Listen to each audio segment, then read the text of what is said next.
Hi hello ನಮಸ್ತೆ welcome back to my channel.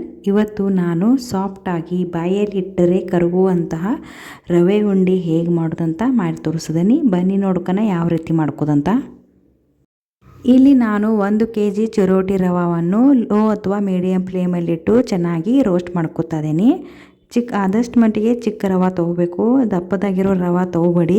ಚಿಕ್ಕ ರವೆ ತೊಗೋದ್ರಿಂದ ಲಡ್ಡು ಅಥವಾ ಉಂಡೆ ತುಂಬ ಸಾಫ್ಟಾಗಿ ಚೆನ್ನಾಗಿ ಬರುತ್ತೆ. ಈ ರವಾವನ್ನು ಲೋ ಅಥವಾ ಮೀಡಿಯಂ ಫ್ಲೇಮಲ್ಲಿ ಕಂಟಿನ್ಯೂಸ್ ಆಗಿ ಈ ರೀತಿ ಕೈಯಲ್ಲಿ ಆಡಿಸ್ಕೊತು ರೋಸ್ಟ್ ಮಾಡ್ಕೋಬೇಕು. ನೋಡಿ, ಈ ರೀತಿ ಗೋಲ್ಡನ್ ಕಲರ್ ಬರೋವರೆಗೂ ರೋಸ್ಟ್ ಮಾಡ್ಕೋತಾ ಇದ್ದೀನಿ. ಈಗ ಗ್ಯಾಸ್ ಆಫ್ ಮಾಡ್ಕೊಂಡು ಬೇರೆ ಪ್ಲೇಟಲ್ಲಿ ರವಾವನ್ನು ಹಾಕೋತಾ ಇದ್ದೀನಿ. ಈಗ ಇಲ್ಲಿ ನಾನು ಒಂದು 750 ಗ್ರಾಮ್ ಅಷ್ಟು ಸಕ್ಕರೆ ತೊಗೊಂಡಿದ್ದೀನಿ. 1 kg ರವಾಗೆ 750 ಗ್ರಾಮ್ ಅಷ್ಟು ಸಕ್ಕರೆ ತೊಗೋಬೇಕಾಗತ್ತೆ. ಈಗ ಈ ಸಕ್ಕರೆಯನ್ನು ಒಂದು ಪಾತ್ರೆಯಲ್ಲಿ ಹಾಕ್ತಾ ಇದ್ದೀನಿ. ಈಗ ಸಕ್ಕರೆ ಮುಳುಗುವಷ್ಟು ನಾನು ನೀರು ಹಾಕ್ತಾ ಇದ್ದೀನಿ. ಜಾಸ್ತಿ ನೀರು ಹಾಕಬೇಡಿ, ನಾನು ಇಲ್ಲಿ 2 ಗ್ಲಾಸ್ ನೀರು ಹಾಕ್ತಾ ಇರೋದು. ನೋಡಿ, ಈ ಥರ ಇಷ್ಟೇ ನೀರು ಹಾಕಬೇಕು, ಜಾಸ್ತಿ ನೀರು ಹಾಕೋಬೇಡಿ.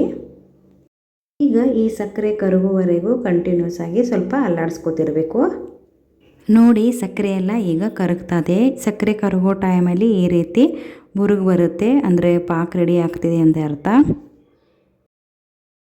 ಈಗ ಸ್ವಲ್ಪ ಸಕ್ಕರೆ ನೀರನ್ನು ತೊಗೊಂಡು ಈ ರೀತಿ ಬೆರಳಿನಿಂದ ಪಾಕ್ ಬಂದಿದೆ ಅಂತೂ ಇಲ್ಲೋ ಚೆಕ್ ಮಾಡ್ಕೋಬೇಕಾಗತ್ತೆ. ನೋಡಿ, ಈ ರೀತಿ ಸ್ಟಿಕ್ಕಿ ಆದರೆ ಪಾಕ್ ಬಂದಿದೆ ಅಂತ ಅರ್ಥ.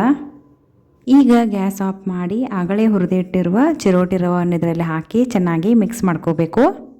ನೋಡಿ, ರವೆ ಎಲ್ಲ ಪಾಕ ಜೊತೆ ಚೆನ್ನಾಗಿ ಮಿಕ್ಸ್ ಮಾಡ್ಕೊಂಡಾಯಿತು. ಈಗ ಇದಕ್ಕೆ 1/4 ಕಪ್ ಅಷ್ಟು ನಾನು ತುಪ್ಪ ಹಾಕ್ತೀನಿ. ರವೆ ಉಂಡೆಗೆ ಜಾಸ್ತಿ ತುಪ್ಪ ಬೇಕಂತೇನಿಲ್ಲ, ನೋಡಿ ಎಷ್ಟು ಹಾಕಿದರೆ ಸಾಕು.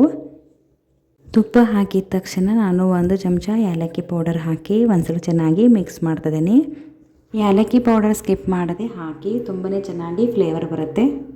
ಈಗ ಒಂದು ಮುಚ್ಚಳ ಮುಚ್ಚಿ ಒಂದು 30ರಿಂದ 40 ನಿಮಿಷ ರೆಸ್ಟ್ ಮಾಡಕ್ಕೆ ಬಿಡಬೇಕು. ನೋಡಿ, ಒಂದು 30ರಿಂದ 40 ನಿಮಿಷ ಬಿಟ್ಟಾದಮೇಲೆ ನೋಡಿ ಈ ಥರ ಉದುರು ಆಗುತ್ತೆ. ಒಂದ್ಸಲ ಚೆನ್ನಾಗಿ ಮಿಕ್ಸ್ ಮಾಡ್ಕೋಬೇಕು. ಈಗ ಸ್ವಲ್ಪ ಆಗಿ ರವಾವನ್ನು ಒಂದು ಪ್ಲೇಟಲ್ಲಿ ಹಾಕೊಂಡು ಕೈಯಿಂದ ಈ ರೀತಿ ಪ್ರೆಸ್ ಮಾಡ್ಕೋಬೇಕು ಮತ್ತು 2 ಕೈಯಿಂದ ಈ ರೀತಿ ಉಜ್ಜಬೇಕು. ಈ ರೀತಿ ಮಾಡೋದರಿಂದ ಉಂಡೆ ತುಂಬಾ ಸಾಫ್ಟಾಗಿ ಚೆನ್ನಾಗಿ ಬರುತ್ತೆ. ಈಗ ಈ ರೀತಿ ಉಂಡೆಯನ್ನು ಕಟ್ಟಬೇಕು. ಪ್ರತಿಯೊಂದು ಉಂಡೆ ಮಾಡುವಾಗ 2 ಕೈಯಿಂದ ಉಜ್ಜಿ ಕಟ್ಟಬೇಕು. ಈ ರೀತಿ ಮಾಡೋದರಿಂದ ಉಂಡೆ ತುಂಬಾ ಸಾಫ್ಟಾಗಿ ಬರುವುದು. ನೋಡಿ, ಉಂಡೆ ಎಷ್ಟು ಚೆನ್ನಾಗಿ ಸಾಫ್ಟಾಗಿ ಬಂದಿದೆ. ಇದೇ ಥರ ಬಾಕಿ ಎಲ್ಲ ಉಂಡೆಯನ್ನು ಕಟ್ಟಬೇಕಾಗತ್ತೆ. ನೋಡಿ, ಪಾಕಿಂದನೂ ಕೂಡ ರವೆಯನ್ನು ತುಂಬಾ ಈಸಿಯಾಗಿ ಮಾಡ್ಕೋಬಹುದು. ನೀವು ಒಂದ್ಸಲ ಟ್ರೈ ಮಾಡಿ ನೋಡಿ. ಈ ರೆಸಿಪಿ ಇಷ್ಟವಾದರೆ ಪ್ಲೀಸ್ ಲೈಕ್, ಶೇರ್ ಮತ್ತು ಕಮೆಂಟ್ ಮಾಡಿ ಮತ್ತು ಸಬ್ಸ್ಕ್ರೈಬ್ ಮಾಡೋದಕ್ಕೆ ಮರಿಬೇಡಿ.